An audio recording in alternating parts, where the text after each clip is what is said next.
Abra sua Bíblia comigo no Evangelho segundo escreveu São João.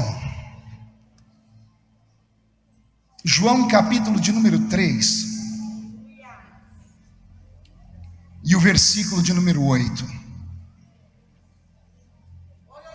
Pastor Adelino, aquele dia que eu fiz aquela loucura, qual era a altura do púlpito? Uns 3 metros?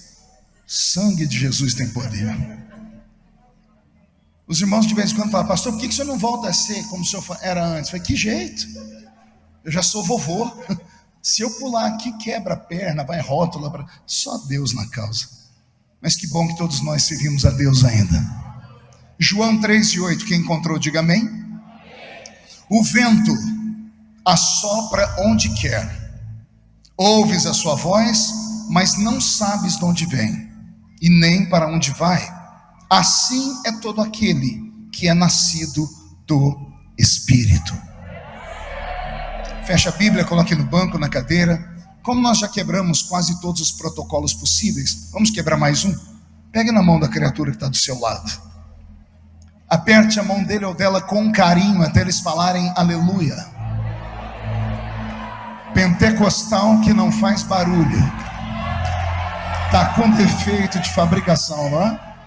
Vamos orar. Pai, nós te exaltamos, nós te glorificamos, e nós entendemos que dentro de alguns minutos, e esta catedral ficará pequena para o tamanho da glória que o Senhor vai mandar do alto dos céus. Os que vieram tristes começarão a saltar de alegria. Os que vieram se arrastando não voltam para casa se arrastando. Hoje voltarão voando nas asas de um novo tempo. E antes que eu comece a revelar os seus segredos, cerque esta igreja com a sua presença, e num raio de 5 quilômetros, onde houver um demônio alojado, eu dou a esses demônios segundos para sumirem daqui, porque se não sumirem, serão queimados pelo poder da sua glória, que aqui será derramada. Rasgue o céu sobre nós, manda anjos de fogo descerem aqui, que estes anjos desçam, trazendo brasas de fogo nas mãos, comecem a esparramar estas brasas entre nós, e onde houver um crente cheio do Espírito Santo, toma ele nas suas mãos, toma ela nas suas mãos, pega ele agora, Jesus. Agora, meu Senhor.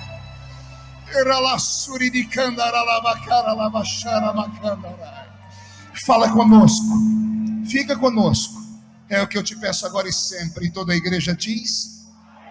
Os que podem, tomem o seu assento aplaudindo a Jesus, porque Ele é bom, porque Ele é maravilhoso.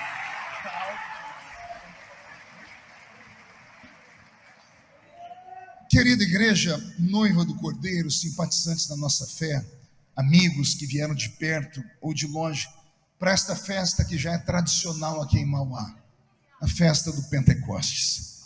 E eu sou pentecostal até o tutano dos meus ossos, porque o crente pentecostal de verdade tem fogo até nos ossos dele. E olha que osso de crente costuma fazer milagre. Quem já leu a Bíblia deve se lembrar da história de um homem que caiu morto dentro de uma cova, e ele encostou num osso de um crente cheio do Espírito Santo. Do jeito que ele caiu, ele levantou. A morte não suportou o fogo que havia nos ossos dele. A nossa identidade não pode jamais ser perdida. Podemos, com o passar do tempo, mudar, mas apenas a aparência. Podemos mudar a embalagem, mas o nosso conteúdo não pode mudar jamais. Algumas pessoas, quando vêm me ouvir pregar, por causa do conhecimento, porque eu prego há muitos anos, quando olham para a aparência, dizem: ih, já foi, não é mais o mesmo.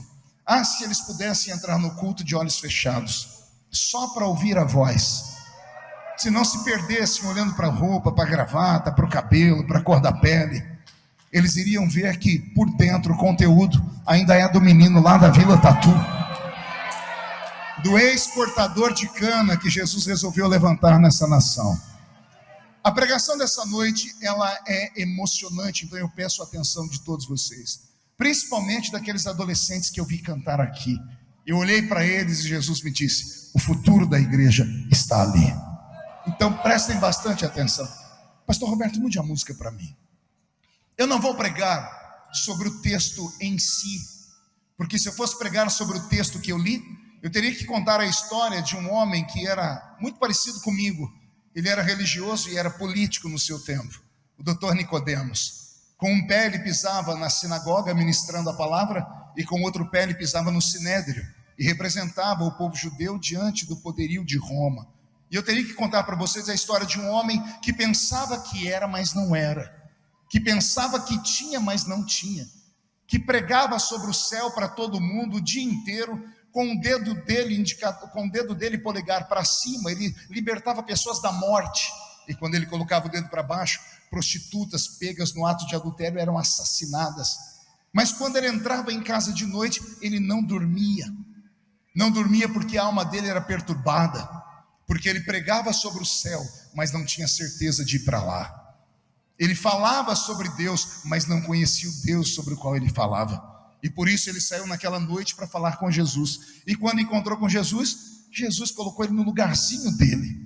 Jesus disse para ele assim: você tem quase tudo, só te falta uma coisa: nascer de novo. Você tem Bíblia, tem dons, você é filiado a uma grande convenção, você é o pastor de Israel, você tem quase tudo, só que você precisa nascer de novo. Então, se eu fosse pregar sobre o texto, eu teria que falar sobre isso, mas eu peguei apenas uma carona aqui no versículo em que Jesus olha para ele e diz assim: Nicodemos, há um poder maior do que o político, há um poder maior do que o poder religioso, é o poder do Espírito Santo. E ele disse a Nicodemos: Nicodemos, o homem pode prender o homem pode acabar com a religião, o homem pode acabar com a política, mas o homem não consegue prender o Espírito Santo. E por quê? Porque o vento sopra onde quer, ouves a sua voz, não sabes de onde vem e nem para onde vai. Assim é todo aquele que é nascido do Espírito. Tem algum pentecostal aqui cujo vento já soprou? Maravilha. Então eu quero aqui falar sobre esse mover do Espírito Santo. Quero falar sobre esta figura tão emblemática, tão importante. Quero falar sobre esse Deus presente, que infelizmente nós pentecostais, principalmente nós assembleianos, falamos tanto sobre ele, mas não conhecemos nada sobre ele. Para alguns, o Espírito Santo é só um vento. Para alguns, o Espírito Santo é só azeite. Para alguns, o Espírito Santo é fogo ou é água. E ele não é vento, ele não é fogo, ele não é água e ele não é azeite. Esses 4 elementos são os símbolos dele. É a maneira metafórica da Bíblia dizer o que é que ele é capaz de fazer. Como a água ele pode limpar, como o fogo ele pode burilar, como o azeite ele pode ungir e consagrar, e como o vento ele pode levar daqui para lá e de lá para cá. Mas ele é muito mais do que elementos, ele é uma pessoa. Diga comigo, pessoa. Olha que coisa linda, o Espírito Santo é uma pessoa. E como ele é uma pessoa, ele tem os atributos de uma pessoa e as carências de uma pessoa. Uma delas é a solidão. O Espírito Santo é um espírito que tem necessidades de estar em contato com os seres humanos. Pastor, mas Deus, que é Deus, não tem nenhum tipo de necessidade. Será? Por que Deus criou o universo? Se antes do universo ele já era Deus, se antes da eternidade ele já era Deus. Por que ele criou o universo e colocou vida no universo? Por que ele colocou anjos para estarem ao lado dele no céu? Porque a solidão não é só um sentimento, a solidão é um tormento.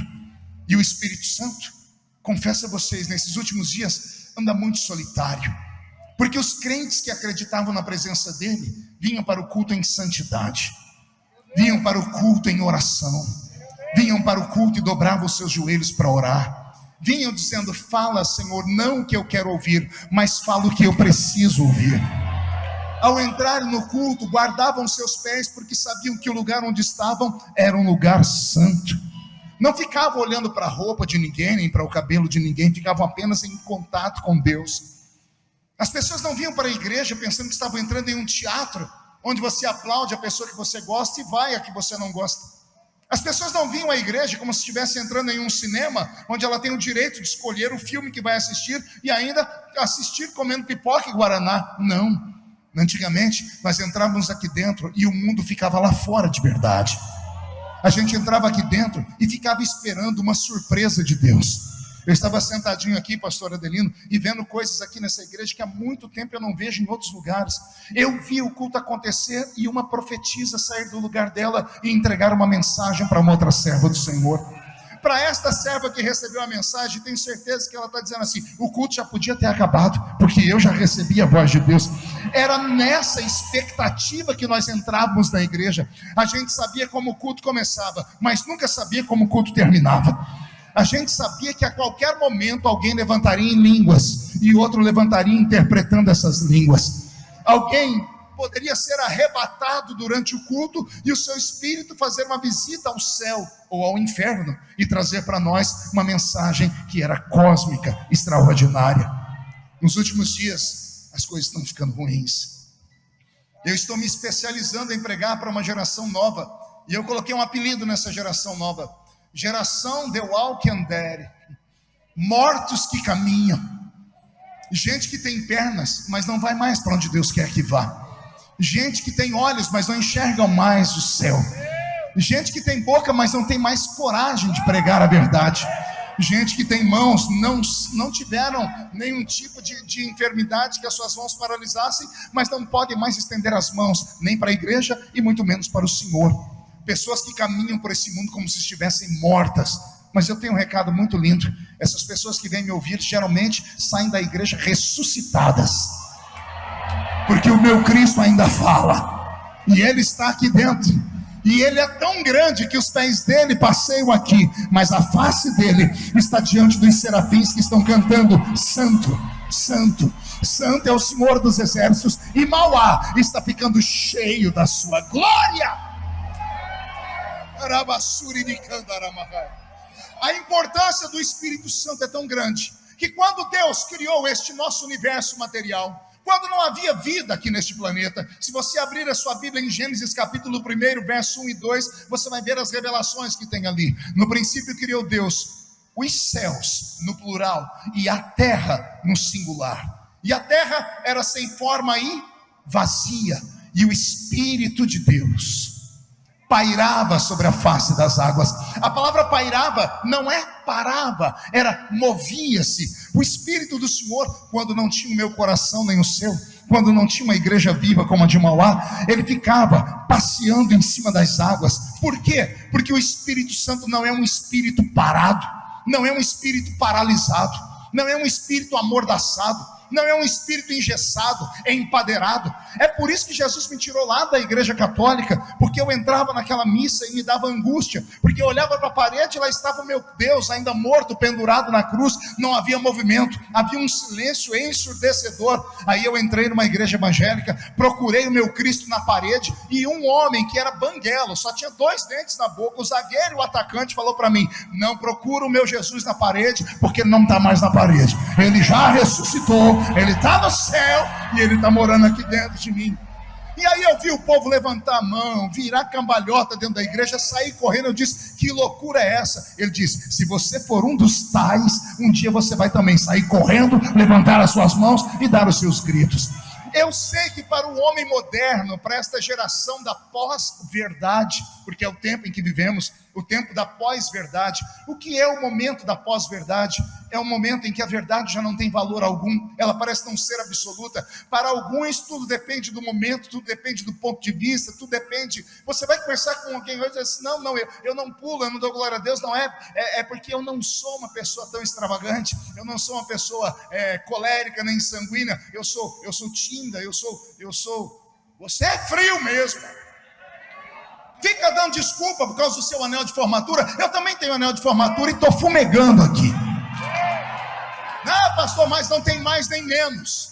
O problema de você não chegar onde Deus queria que você chegasse é por isso. Bastou Deus te tirar um pouquinho lá da miséria e te dar um carrinho, você já se acha o fulano de tal.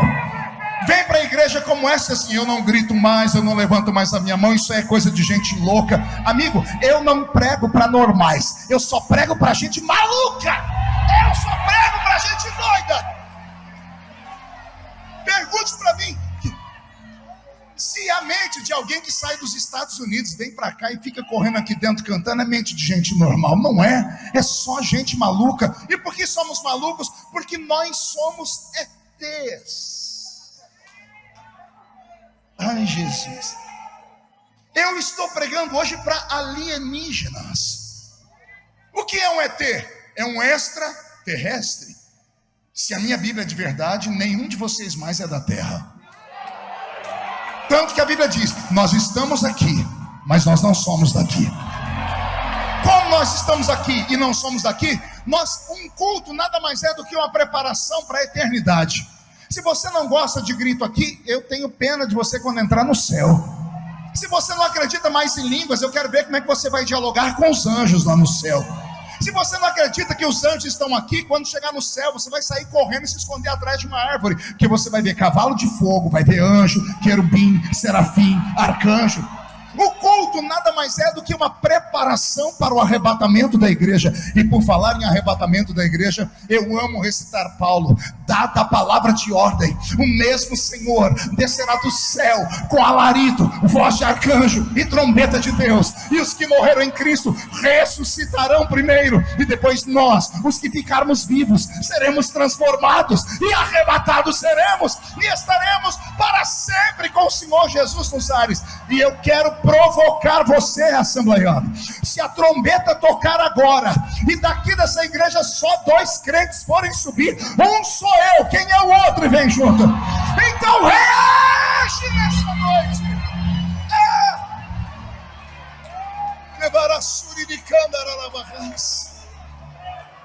O Espírito Santo é um espírito de movimento. Quando Deus fez Adão, quando Deus criou Adão, porque o homem é o único ser que Deus usou 2 tempos para trazer a vida dele.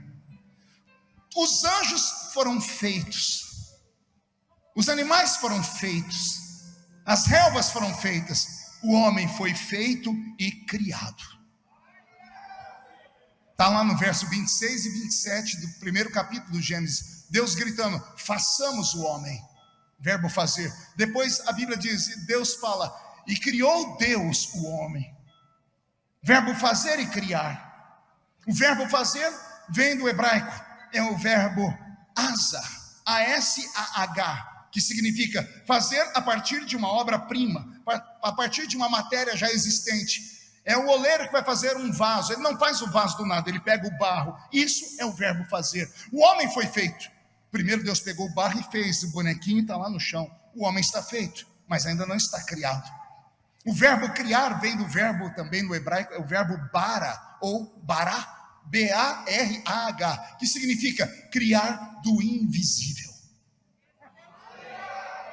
Não entendeu? Vou falar de novo. Fazer é preciso uma matéria-prima, criar é do nada. O homem está feito do barro. Agora Deus vai criar o homem. Olha o que Deus faz. Deus vai na narina do homem e cria ele do invisível assim, ó.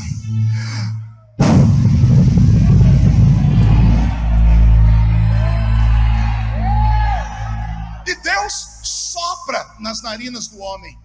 A palavra soprar no grego é a palavra ruach.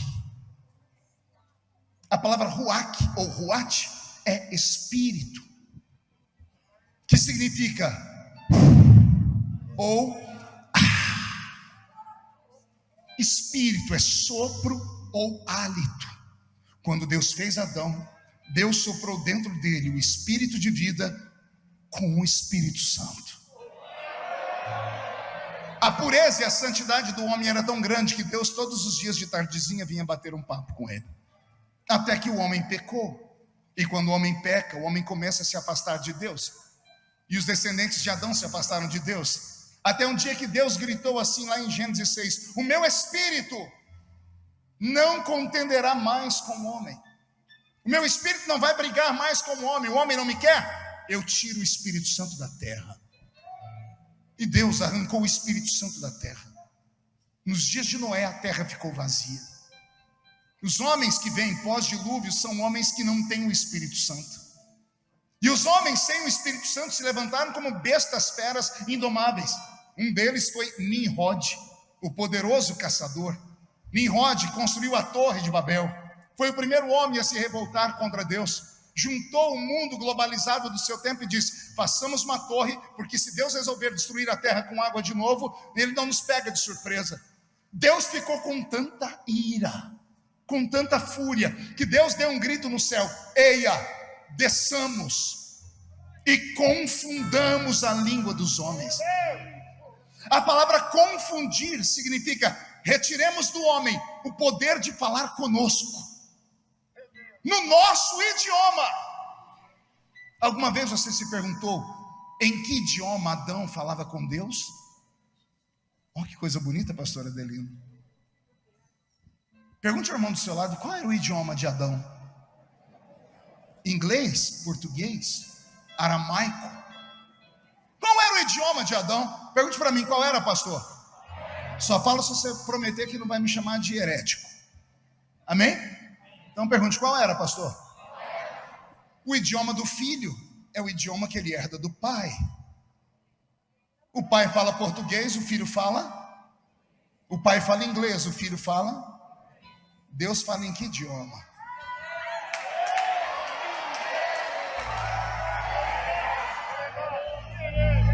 Qual é o idioma de Deus? O idioma dos céus.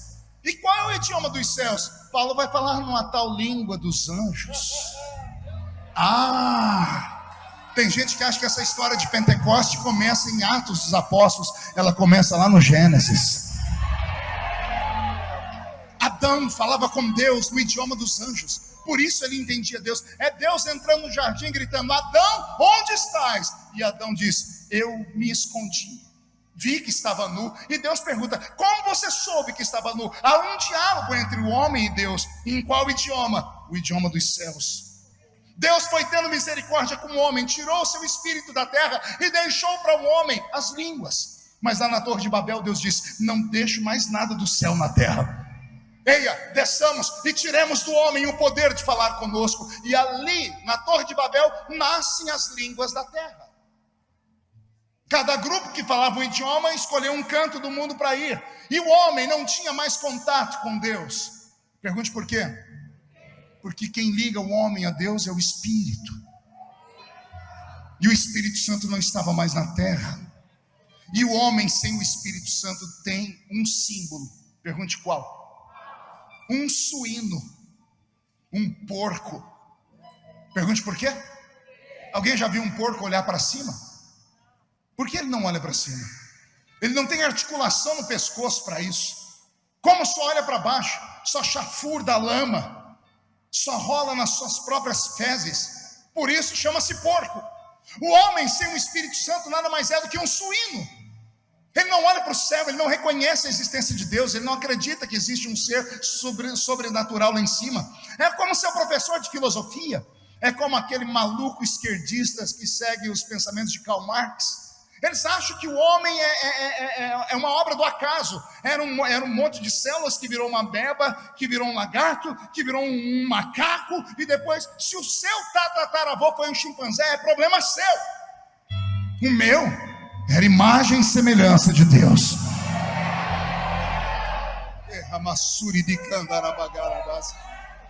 Deus retirou o espírito dele da terra. Pergunte por quê? Vou deixar Jesus falar. Se pecardes contra o Pai, tem perdão. Se pecardes contra o Filho, tem perdão. Mas se pecardes contra o Espírito, não tem perdão nem hoje, nem nunca mais. Deus tirou o Espírito Santo da terra para o homem não se condenar. Alguém pensa que Deus era ruim? Não, era a bondade de Deus para o homem não ser condenado eternamente. Aí os homens que se levantaram na terra não prestavam para nada. Os homens só sabiam comer, beber, casar e dar-se em casamento, se tornaram animais irracionais. A violência encheu a terra. A Bíblia diz que a corrupção do gênero humano foi jamais vista na história, algo tão violento. Deus se trancou no céu, olhou para a terra e deixou o homem à sua mercê, à sua própria vontade. Até que lá em cima, à direita de Deus Pai, se levanta um ancião de dias. E é ele quem vai dizer: Pai, não vamos desistir do homem, não. A Bíblia diz que o cordeiro foi morto antes da fundação do mundo. Antes de tudo acontecer, Jesus já conhecia tudo. Então ele começou a falar: Pai, nós não podemos julgar a humanidade por um ato. O que você quer dizer, Jesus, meu filho? Existem homens que podem receber o Espírito Santo. E olha o que Deus fez por amor. Deus transformou o planeta Terra num laboratório. E Ele escolheu alguns cobaias. Escolheu alguns homens e mulheres para ver se o homem merecia ou não receber o Espírito Santo.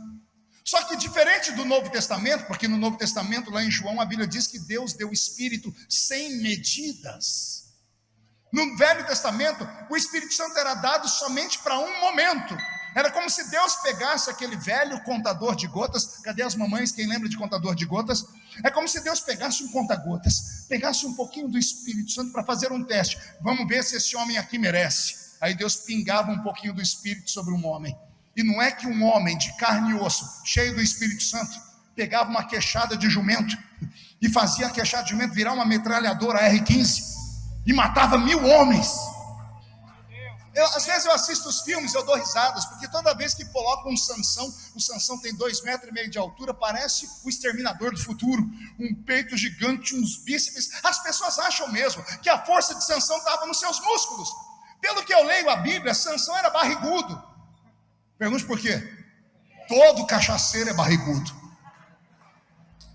O infeliz entrou na cidade de Gaza, bebeu até tombar. A força dele não estava na carne. A força dele estava quando Deus pingava o Espírito Santo sobre ele. Ah, como eu queria que o Espírito Santo caísse sobre você. Ah, como eu gostaria. Era basura de Candarai. É por isso que no Velho Testamento apenas algumas pessoas tinham essa presença. No Velho Testamento Deus escolheu 3. Calma. Deus escolheu 3 categorias de seres humanos para receber o Espírito Santo. Pergunte, quem eram eles, pastor? Anote aí: reis, sacerdotes e profetas.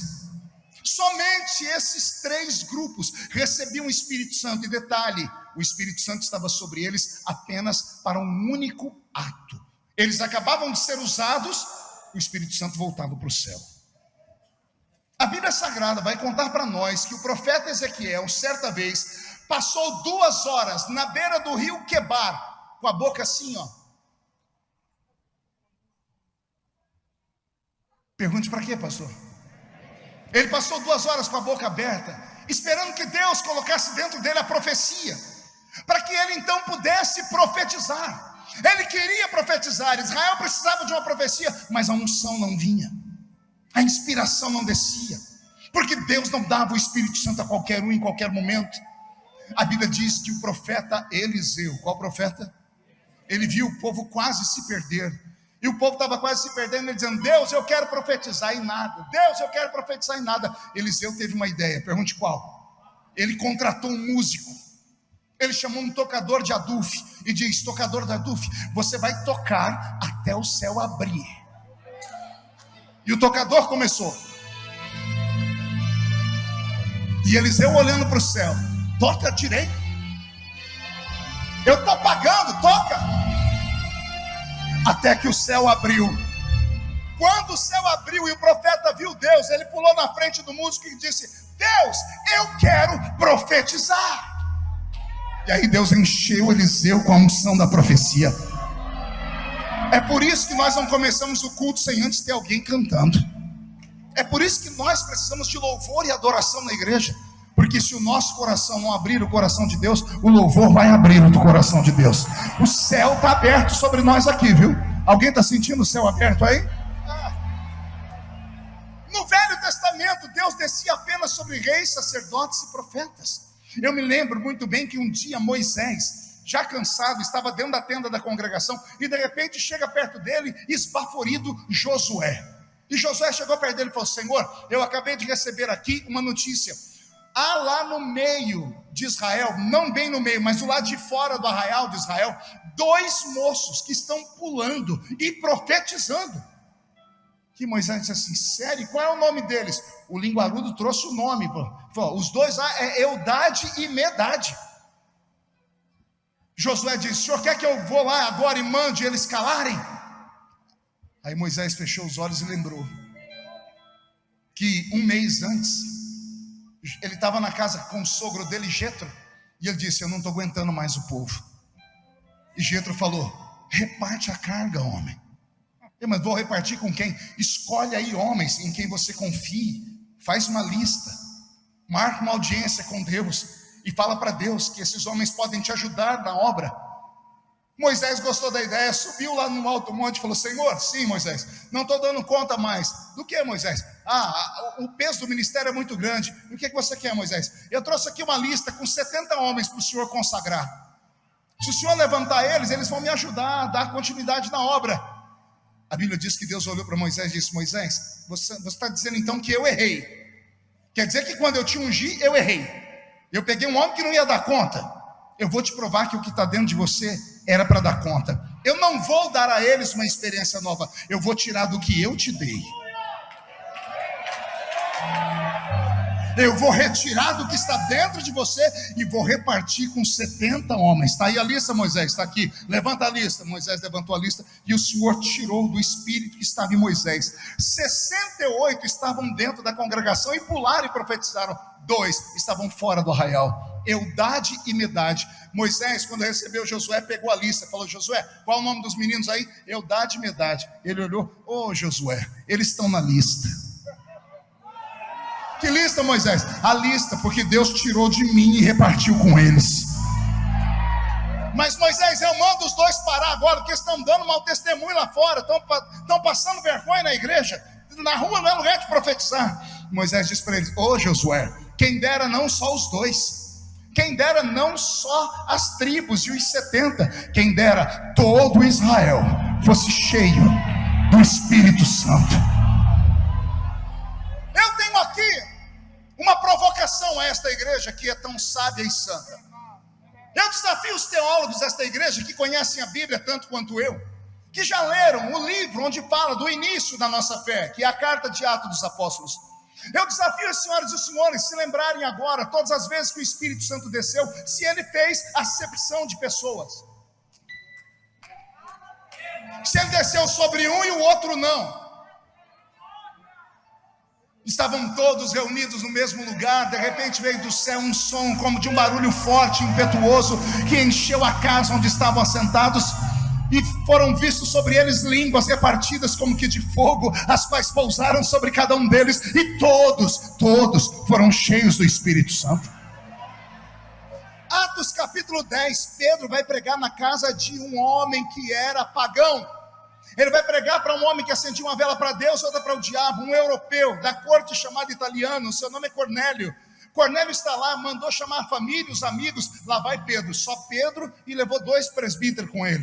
Olha lá, o trio, para falar para uma multidão. Eu vou deixar Pedro contar para vocês o que aconteceu. Pedro disse assim: e enquanto eu pregava, o Espírito Santo caiu sobre todos dentro daquela casa.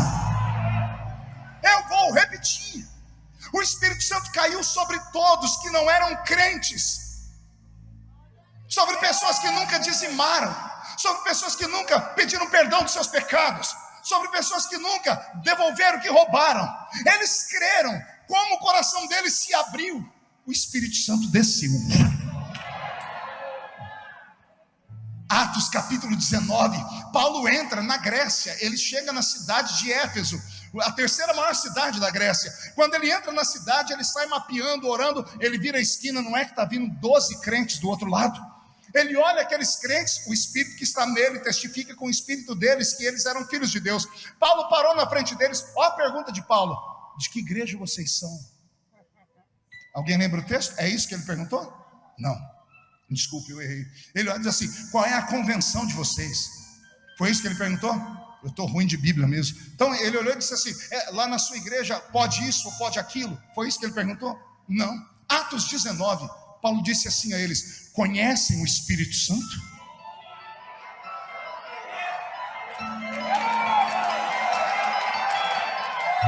Conhecem o Espírito Santo? Parece uma pergunta idiota para quem já é crente, mas pior é a resposta: nós nunca nem ouvimos que existe esse Espírito. E Paulo pergunta: e vocês foram batizados no quê? Fomos batizados no batismo de João, só nas águas. Aí Paulo diz: vocês creem? Nós cremos. Dobra o joelho aqui agora. Não levou eles para a igreja, não marcou um culto especial, foi no meio da rua. Dobra o joelho agora. E a Bíblia diz: e Paulo, impondo a mão sobre os 12, todos foram cheios do Espírito Santo e começaram a falar em outras línguas. Ah, pastor, mas também só quer comparar eu com Paulo. Então eu vou te comparar com um piabinha da fé. Filipe, diácono da igreja, não é nem presbítero, nem evangelista, nem pastor, nem bispo, nem apóstolo, nem quarto membro da Trindade. É só um diácono. Diácono só cuida de órfão e viúva na Bíblia.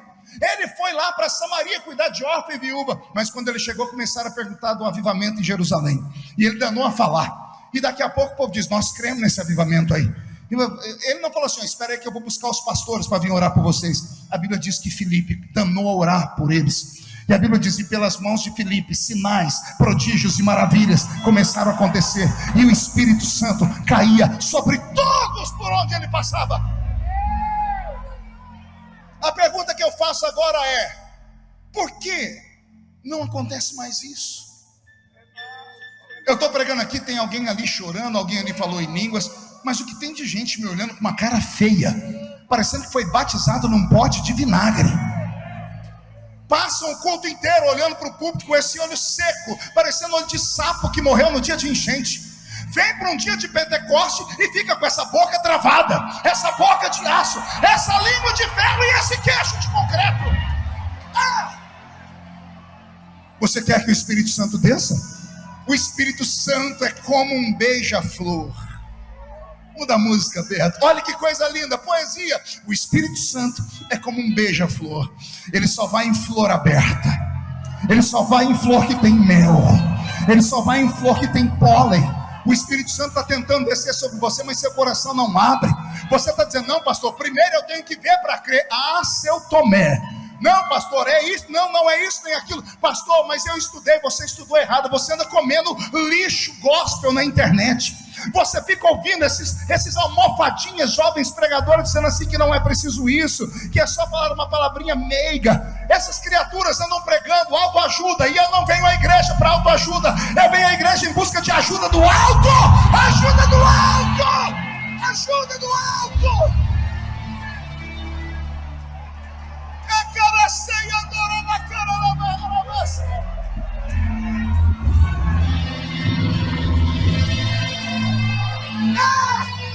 Tem algum pentecostal aí? Levante a mão direita para o céu. Põe no ombro de quem está do seu lado, por favor. Com carinho, agarra a criatura. Aí a filmagem agora vai ficar tremida. Agarrou, chacoalha a pessoa até ela ficar irritada. Irrita ela. Diga: Deus te trouxe aqui para isso. Sacode ela, sacode ele.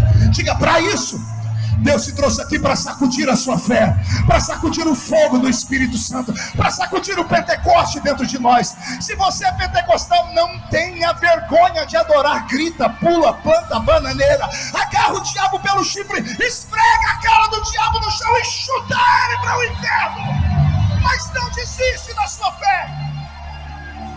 Eu paro. Carabaceia, candorola, xarabacana.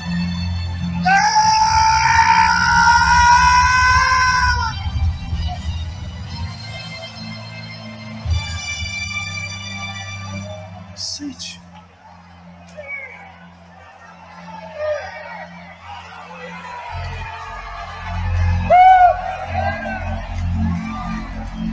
E vou negar se a patoria amagas. Ariadere como na Súria, trubias neg mandoroba rasuri ligai.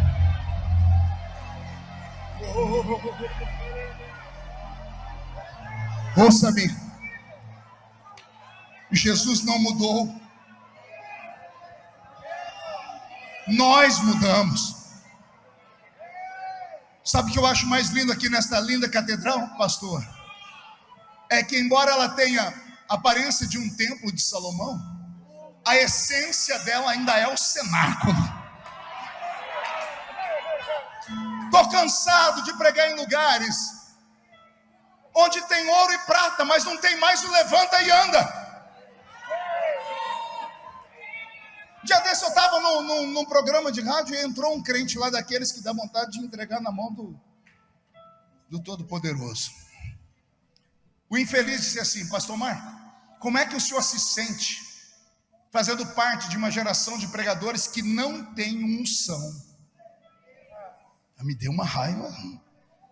Eu falei: nós não temos unção não? Ele falou: não tem, pastor. E eu provo. Eu disse: prove. E ele falou: na minha época, quando jovem, eu ia para os congressos, o pregador às vezes nem pregava, ele cumprimentava a igreja com a paz do Senhor e o céu descia. Ele deu 3 exemplos assim, e eu abaixei minha cabeça e eu disse: você não está de todo errado, porque eu vivi isso, eu vivi esses dias de glória da igreja, só que aquela era outra igreja, era uma igreja que não assistia televisão, era uma igreja que não ia em estádio de futebol, era uma igreja que não nadava, era uma igreja que não tinha bailezinho gospel, era uma igreja onde os crentes não saíam de sábado para comer pizza, e lá longe dos olhos do pastor bebia tudo que tinha direito. E isso é errado, pastor? Não, não é. A questão é a prioridade. Na minha época, crente só ia para 4 lugares: igreja, casa, trabalho e escola. E a gente às vezes era perseguido nos 4 lugares. A única alegria que a gente tinha era quando entrava dentro da igreja e ajoelhava lá no canto e danava a gritar e berrar. Os bancos eram de madeira de propósito, porque senão não aguentava as pancadas que a gente dava no banco. A gente esmurrava o banco. Deus, eu quero meu milagre. Naquela época os crentes não faziam campanha para assistir o Big Brother, e não ficavam torcendo para A, B ou C. Naquela época os crentes não carregavam um celular dentro do bolso e quando chega em casa se tranca dentro do banheiro ou no quarto e sabe Deus com quem fica falando e o que fica fazendo. Na minha época não havia nudes e nem motel. Na minha época as pessoas só sabiam entrar na casa do Senhor em oração. Naquela época o culto não começava na igreja, não, começava debaixo do chuveiro ou tomando banho na bacia dentro do tanque. A gente vinha para o culto na expectativa do milagre. Não vínhamos para torcer para A, B, C ou D. Não vínhamos em busca de agitadores de água, porque nem dinheiro para trazer um agitador de águas a gente tinha. Naquela época o nosso culto começava às 7h30, mas 7 horas todo mundo estava dentro da igreja. E estava todo mundo ajoelhado. Não era vendendo carro, mascando essa desgraça desse chiclete, com a mão no queixo, braço, perna cruzada, filosofando o culto inteiro, dizendo to be or not to be, that's the question. Não! A gente esperava o culto começar. E o culto às vezes começava com o pastor cantando assim, ó: em fervente oração fez o meu coração na presença de Deus derramar, mas só podes fluir o que estás a pedir quando tudo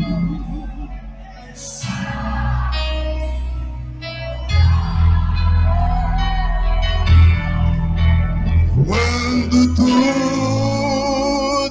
perante o Senhor estiver e todo meu ser Ele controlar,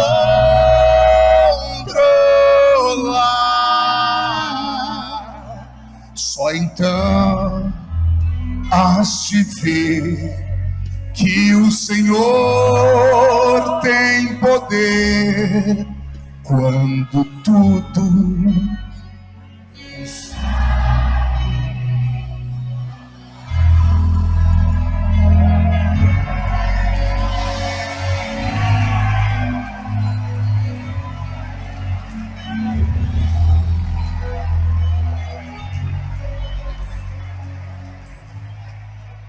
Aí eu disse para aquele irmão: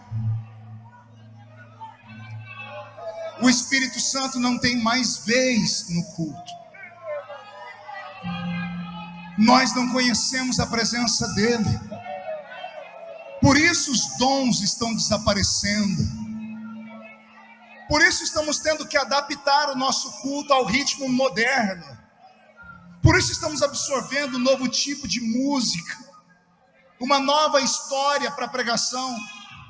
Jesus sumiu das pregações. A pregação é o homem.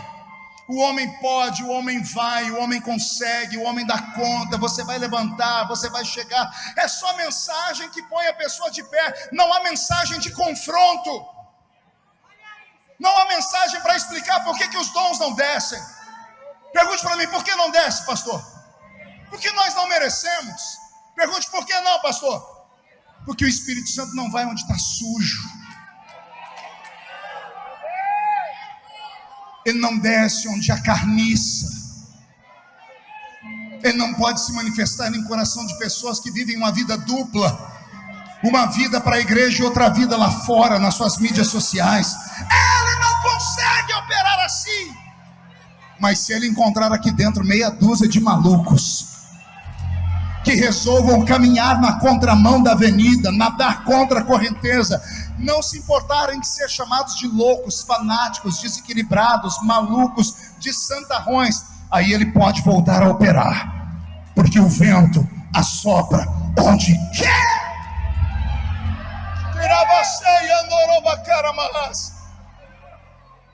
835 anos antes de Jesus, levanta um menino de 17 anos sobre Israel. Israel está numa pendura e numa peleja tão grande, a maior seca da história. Flávio Joséfos diz que nesta época de seca, as maçãs apareciam bonitas nos pés. Quando iam colher, a pressão de tirá-las fazia elas virar pó. Só tinha aparência. O fruto da terra não vingava.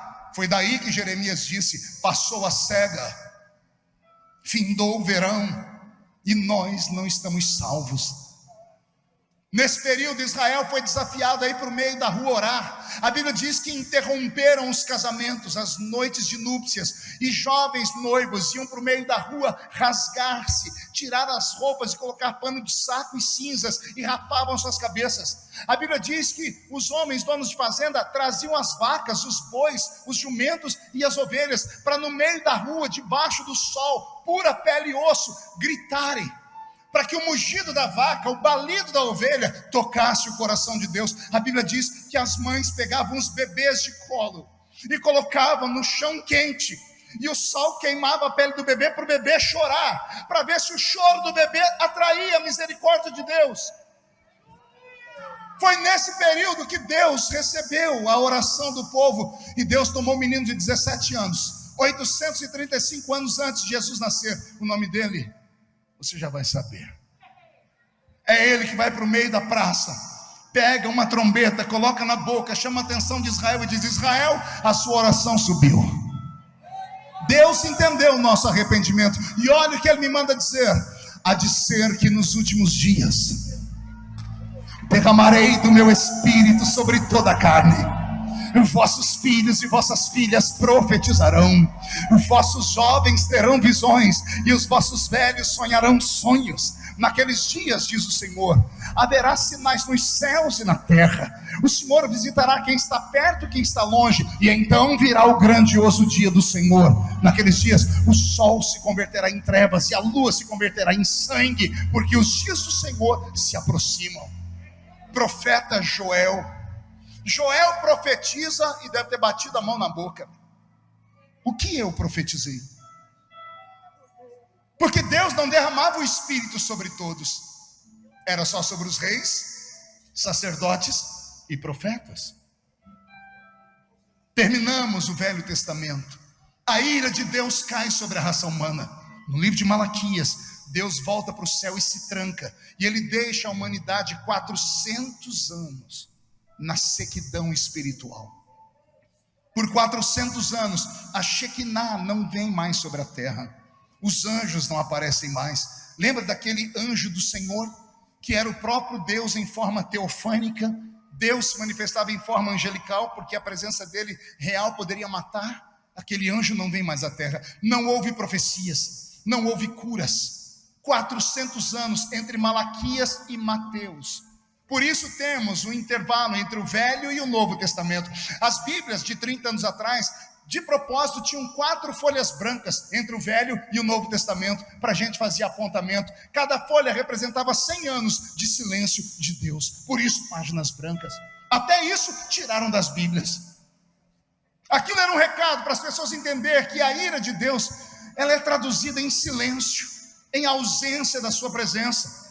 Talvez seja por isso que os nossos cultos não sejam mais tão alegres. Talvez seja por isso que os profetas não falam mais. Porque Deus está traduzindo a sua tristeza em silêncio. Mais 400 anos depois, o Espírito Santo lá no céu deve ter conversado com o Pai, dizendo: vamos lembrar que nós não podemos medir a raça humana por um. Alguém pode. E de repente, quem é que desce do céu? Jesus de Nazaré.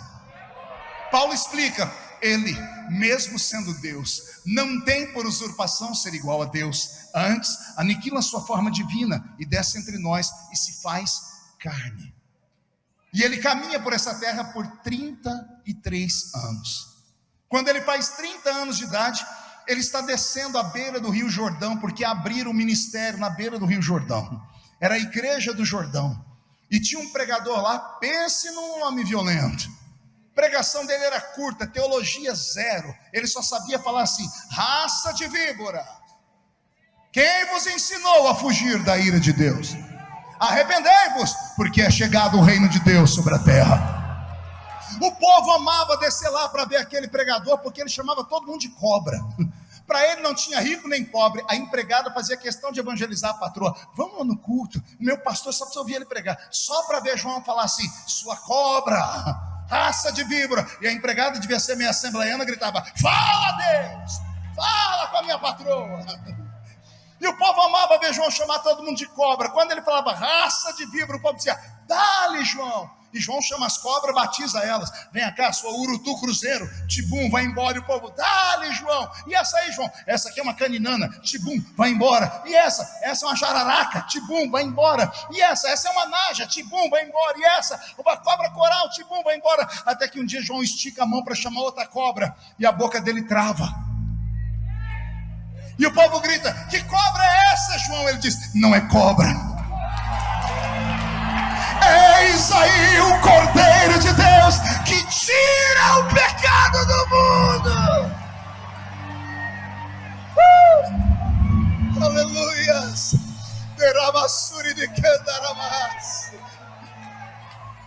Todo mundo descia nas águas para João batizar. Esse João saiu das águas e foi subir na ribanceira do Jordão. E o povo foi perguntando: quem é esse que até João respeita?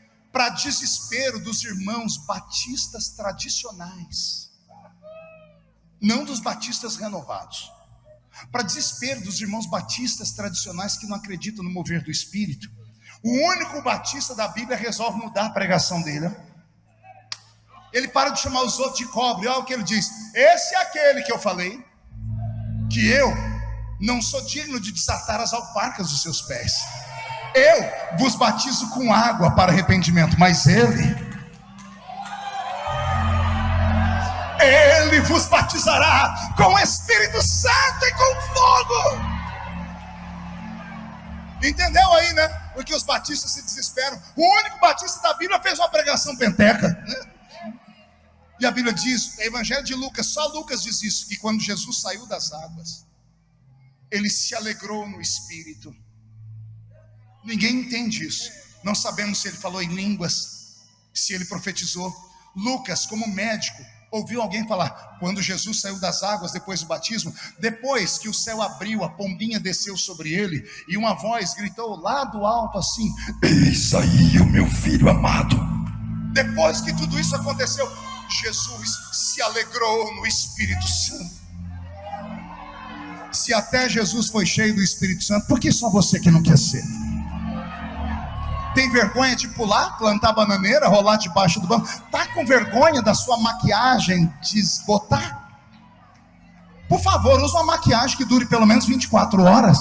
Ah, já sei, é o vestido ou a calça que é apertada demais. Se você der um pulo, pode rasgar? Então põe uma roupa de crente de verdade. Ah, pastor, não tem desculpa. É melhor pular aqui dentro do que pular lá fora do lado do diabo. É melhor se encher do Espírito Santo aqui para encarar o verdadeiro demônio que está lá fora. O demônio que está lá fora não respeita a aparência, não respeita dinheiro, não respeita nada de formatura, mas ele respeita um canela de fogo, respeita um pentecostal, respeita.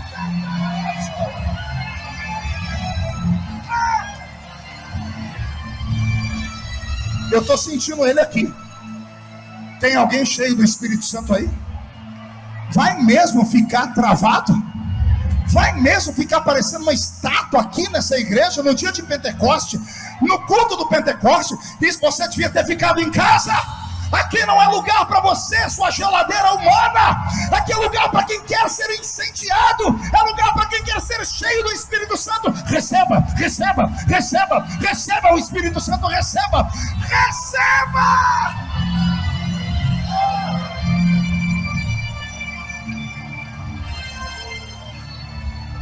Já estou terminando.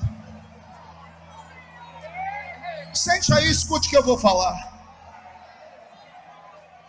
Eu era jovem pregador. Um dia meu telefone tocou e eu ficava colado no pé do telefone esperando convite.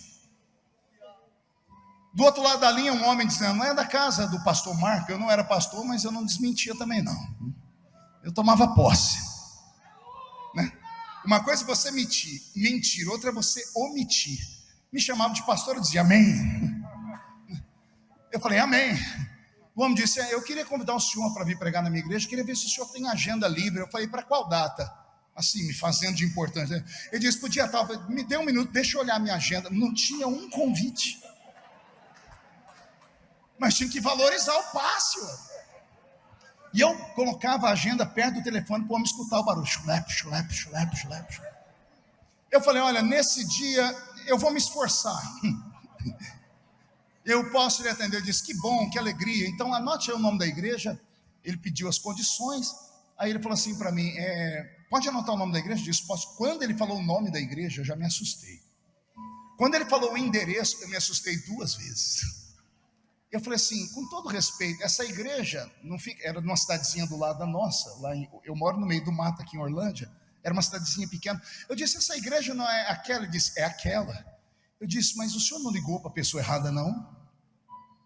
Falei: por quê? Porque essa igreja aí não crê em barulho, língua estranha, profecia. Ele: é essa mesmo. E eu falei: e o senhor está me convidando para quê? Ele falou assim: você não conta para ninguém. Eu não prometi, por isso que eu estou contando aqui. Ele: eu estudei nos Estados Unidos, porque a nossa igreja foi fundada por uma missionária americana. Eu estudei nos Estados Unidos. Meus professores de seminário foram Billy Graham, Henrietta Mears, e eu sei um pouco de teologia. E quando eu era mais jovem, eu até pregava as mensagens que as pessoas até gostavam, mas agora eu estou de cabelo branco, e às vezes eu estou pregando na igreja, meu filho, e eu vejo gente que só acorda porque a pessoa bate a testa no banco da frente dormindo, aí ela acorda. E eu não queria mais isso. E eu falei: o que o senhor fez? Foi um dia eu fui orar antes de dormir, falei: Senhor, aviva o meu ministério. Um tradicional dizendo: aviva o meu ministério. Ele disse que dormiu, pastor Adelino. E quando ele dormiu, ele foi transportado para uma sala de aula. E ele olhou a sala de aula, ele se deu por onde ele estava, e tinha um homem de branco na frente dele, de braço cruzado, com um giz na mão e uma lousa atrás dele. Deu um sorriso e disse: você já está pronto? Ele disse: para quê? Você não pediu um avivamento? Ele disse que quando o homem falou isso, ele acordou, sentado na cama dele, suando frio. Acordou a mulher e falou: mulher, eu tive um pesadelo. Viu um anjo, teve um pesadelo. Ele falou que foi na cozinha, bebeu água, voltou, dobrou o joelho e falou: Senhor, aquela pizza que eu comi fez mal, me ajuda a ter uma noite tranquila. Dormiu. Ele disse que quando ele dormiu, foi transportado para a mesma sala. O homem agora não estava rindo, estava de braço cruzado, com o giz na mão, dizendo: você já está pronto para a aula? E ele: não tem como mudar. Ele disse: não, foi você que pediu. Você pediu um avivamento no seu ministério. Deus não obriga ninguém a querer, mas quando alguém pede, vai ter que receber. Ele diz: bom, se eu não posso fazer nada, tudo bem, como é que eu faço? Ele diz assim: olha, você não precisa aprender a escrever nada, eu vou te ensinar algumas palavras. E ele diz que o anjo escreveu uns negócios na lousa, que ele disse que não eram palavras, eram riscos, rabiscos. Era como se fosse um hieroglifo, aquelas escritas lá do Oriente Médio, que são tracinhos. Ele disse: eu não sei o que está escrito aí não. E o homem disse: por isso que eu estou aqui para te ensinar. E o homem apontou para o primeiro tracinho e diga: isso aqui significa tal, repita comigo. Ele disse, começou a repetir. Repetiu palavra por palavra. Aí o anjo voltou e disse: agora fale a frase inteira. Ele disse que quando ele falou a frase inteira, ele abriu o olho. Ele estava sentado na cama dele, com as mãos para cima, falando as línguas estranhas que os pentecostais falam. Ele falou para mim: ninguém na minha igreja, com exceção da minha mulher, sabe. E eu não tenho mais como fugir, mas eu não sei ensinar a igreja. E como me disseram que você é do fogo, vem ensinar o fogo para nós. Orei, jejuei, lá fui eu, assembleiano daqueles, que para mim tudo era pecado, porque lá do interior tudo era errado para a gente. Quando eu cheguei naquela igreja, eu vi aquelas mulheres com os brincos, toda maquiada, um homem de barba, homem de short. Eu falei: Jesus, eu vou pregar João Batista aqui. E o Senhor diz para mim: se contenha, eles querem conhecer o Espírito Santo, fale do Espírito Santo. Só que eu não consegui. Quando eu olhava para eles, vinha aquele espírito assembleiano, eu tinha que parar. Eu pregava para a parede, né? Porque eu não podia olhar, porque eu olhava, eu me desconcentrava, porque a religiosidade dentro de mim me matava. Então eu não podia olhar para eles, eu pregava para a parede, virava e pregava para cá. Eu fiz um barulhão. Quando eu parava de falar, só escutava 2 barulhos na igreja. Pergunte quais. O primeiro era o meu pulmão, e o segundo era os mosquitos que voavam. Engoli 2. Porque não era você, bocó. Quando eu terminei, aquele povo me olhando com a cara de paisagem, eu falei, por dentro, falei: e agora, Senhor? O Senhor disse: põe eles em pé e pede para tocar um hino naquele piano lá. E eu pedi para o rapaz tocar um hino no piano. Eu falei: e agora? O Senhor disse: convida quem quer conhecer o Espírito Santo mais intimamente. Só que um detalhe: na medida que eu pregava, eu olhava para o canto, porque nessa igreja os pastores não sentam no púlpito, sentava do lado. O pastor da igreja, tadinho, gente, vocês tinham que ter visto, ele estava sentado lá. E como eu estou pregando, e eu tenho o Espírito Santo, e ele também, ele sentia o que eu pregava. E quando ele sentia, ele agarrava a mão aqui debaixo do banco e fazia assim.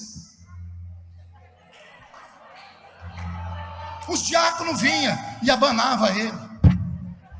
Levavam água, porque ele não contou para ninguém o que era. Porque quem já pisou no santo dos santos, em outro lugar não consegue viver. Pastor, encheu a frente da igreja, mas só veio todo mundo quando uma certa senhora levantou. Uma mulher bem branca, olhos verdes, cabelo bem grisalho, mas muito bem arrumada. Uma senhorinha já de uns 68 anos. Ela era a matriarca da igreja, americana. Ela veio para frente, ficou me olhando assim. Eu falei: Jesus, o inimigo está operando. O que eu faço? O Senhor disse: manda fechar o olho, desce e põe a mão. Eu falei: eu não ponho minha mão nem se pagar. Fui brigar com Deus, citei a Bíblia, não é para colocar a mão precipitada. Eu nem sabia o que estava falando, mas o meu preconceito por aquela senhora, por ela estar de uma maneira vestida que não era como eu fui ensinado. O Senhor disse para mim: não tem problema, você não põe a sua mão, eu ponho a minha. Quando comecei a orar, Jesus batizou aquela senhora com o Espírito Santo. Escute, ela levantou a mão e começou a orar em línguas, e ela deu 2 passos para trás, estava cheia, ela caiu. Onde ela foi encostando, todo mundo foi caindo, falando em língua estranha.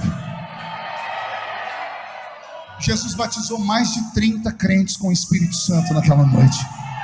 Aquela igreja não é mais tradicional, hoje é uma igreja avivada.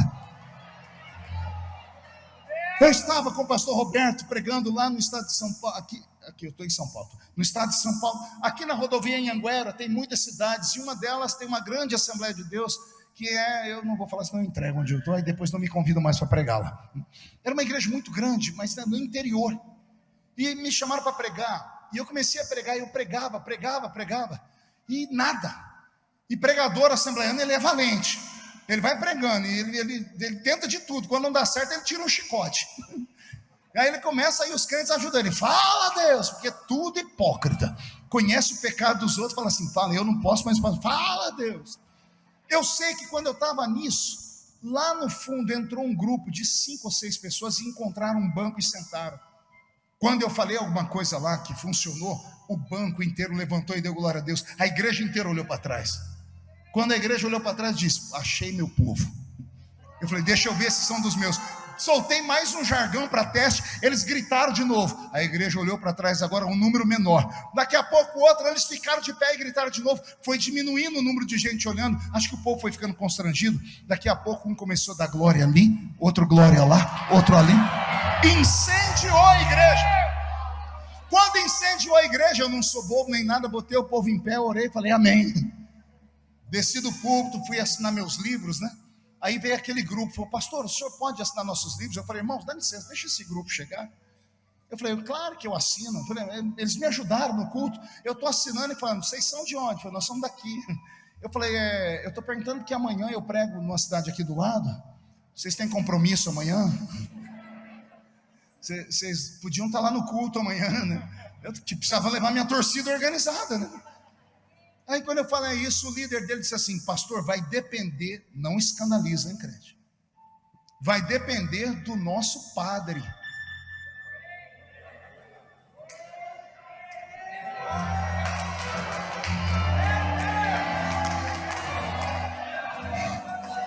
Pastor Adelino, eu falei, o que é? Vai depender do nosso padre, nós somos da paróquia Santa Genoveva, e nós somos carismáticos. E um apontou, mas nós somos de verdade, não é aqueles que o senhor fala nas suas fitas, que fica imitando os outros, não, nós somos batizados com o Espírito Santo mesmo. Eu falei, de que jeito? Assistindo um DVD do senhor.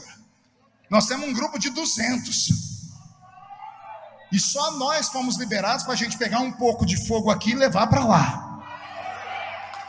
Aí eu, no bom assembleano, eu falei assim, mas por que vocês não ficam aqui? Eles falaram, não, pastor, aqui vocês têm fogo sobrando. Nós queremos fogo, é lá na igreja católica. Um deles falou, já falamos com a nossa diocese, queremos batismo por imersão. Maria para nós é só a mãe de Jesus, gostamos dela, mas adoramos Jesus de Nazaré. Beto, muda a música e eu encerro aqui. Será que você entendeu esses últimos 2 testemunhos? Um tradicional pediu e recebeu. Pessoas católicas estão buscando. E você, assembleano, está perdendo. Está viciado em estar nos nossos cultos. Viciou em igreja, mas não fumega mais, não ora mais em línguas, não profetiza mais. E você vai jogar a culpa em quem agora? No pregador, no cantor, na igreja, na instituição, na festa? Porque você junta, depois que o culto termina, com meia dúzia de outros como você, que tem a língua do tamanho da minha gravata, e vão achar defeito em tudo e em todos. E é por isso que o Espírito não desce mais. Mas o vento está soprando. Jesus morreu, ressuscitou, foi para o céu. Antes de subir disse, eu vou para o Pai, mas eu não vos deixarei órfãos. Eis que eu enviarei sobre vocês um outro Consolador. Segredo, escute, Bíblia. Entre o dia que Jesus subiu e o dia que o Espírito Santo desceu, temos um intervalo de 10 dias. Entre o dia que Jesus subiu e o dia que o Espírito desceu, 10 dias. Diga comigo, 10 dias. Foi a primeira vez na história que a terra ficou sem nenhum dos membros da Trindade. O Pai estava lá, o Espírito estava lá e o Filho subiu. E o Espírito não desceu imediatamente. O mundo não se convulsionou, porque quase 120 crentes ficaram de joelhos dobrados por 10 dias orando assim: manda, Senhor, manda sobre nós o seu poder. Senhor, manda sobre nós o seu poder. Olha o que eu penso. Jesus chegou no céu, entrou pelos portões sagrados, atravessou aquelas ruas de ouro, passou por cima do rio da vida, passou perto do grande jardim onde está a árvore da vida, entrou no tabernáculo do Deus vivo, passou pelo alpendre onde estavam os ofanins, subiu pelo átrio onde estavam os querubins, entrou ali no lugar santo onde estava o arcanjo, e ele abriu a porta e entrou no santo dos santos, onde estava Deus Pai, Deus Espírito Santo e os serafins cantando santo, santo, santo, santo. Deus Pai e Deus Espírito Santo se levantam, os tronos se juntam e se tornam um único trono, e Deus diz ao Filho: o trono é seu, porque todo o poder te é dado nos céus e na terra. Jesus não sentou, ele foi até o Pai e disse: só posso me assentar se eu cumprir uma promessa. Que promessa, meu filho? Eu falei que eu ia para outro descer, o senhor já foi, eu já fui, falta aquele camarada ali, ó. E lá está o Espírito Santo. E Deus Pai, conhecendo a estrutura, deve ter dito ao Filho: o homem ainda não merece.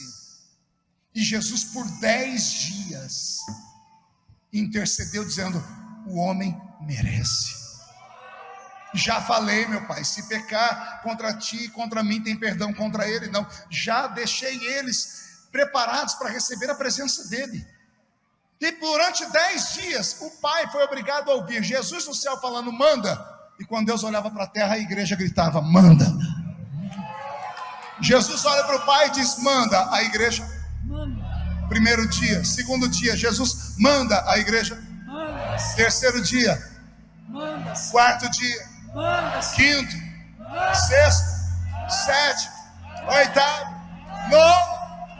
No 10º dia Deus diz: tá bom, levanta, Espírito Santo, arruma a sua mala, você vai mudar de país por um tempo, você vai descer sobre a igreja, vai adorná-la com os dons, vai prepará-la para o advento do Messias. Nos 4 cantos da terra vou levantar homens, mulheres, grandes, pequenos, gordos, magros, feios, bonitos, homens brancos, negros, asiáticos, vermelhos, porque toda a terra se encherá da minha presença. Agora desce fazendo barulho, desce mostrando como é o céu. E eu vou repetir o que eu já contei agora há pouco. Estavam todos reunidos no mesmo lugar, quando de repente veio do céu um som como de um vento forte e impetuoso, que encheu toda a casa onde estavam assentados, e foram vistos por eles línguas repartidas como que de fogo, as quais pousaram sobre cada um deles, e todos foram cheios do Espírito Santo e começaram a profetizar, a falar em línguas. Eu quero um novo Pentecoste aqui em Mauá nessa noite. Quem pode ficar de pé? Espírito, Espírito, que desce como fogo, vem como em Pentecoste,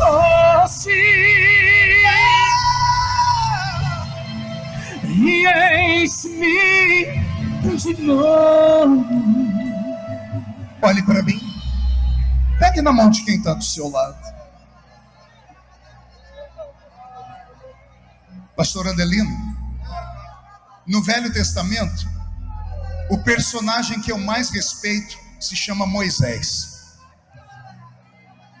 Moisés começou o ministério dele com 80 anos. O ministério dele começa quando ele vê a glória de Deus numa sarça.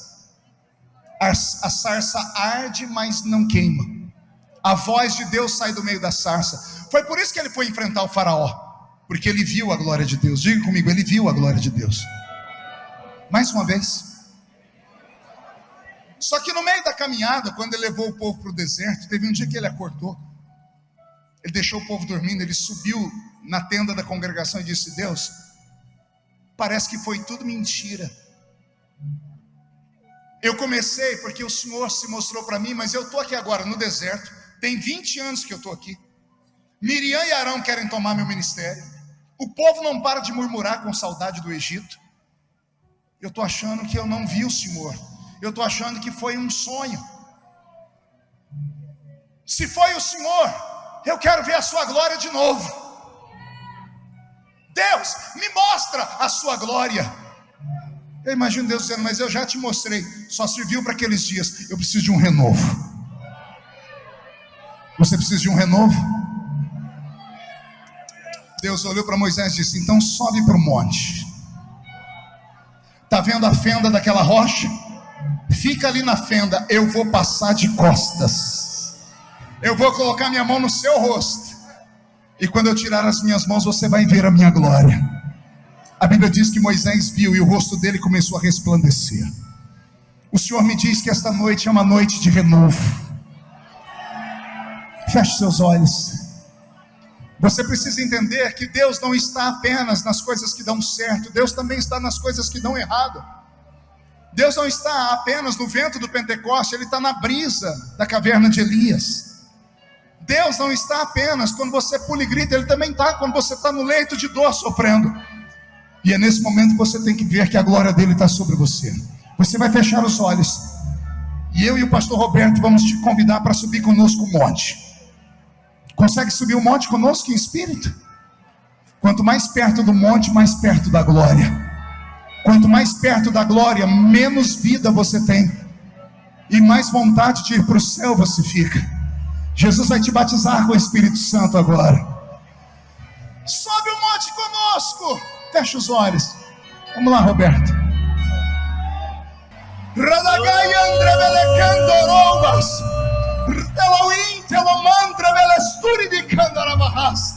Se o Senhor está nesta palavra, se o Senhor está querendo dar um avivamento, onde houver dentro desta catedral um homem, uma mulher, um jovem, um ancião, um adolescente que estão cansados de uma vida fria, de uma vida vazia, Senhor, desce o céu sobre eles. Os batizados com o Espírito Santo sejam renovados, e quem nunca falou em línguas seja batizado agora, agora, agora, agora, agora.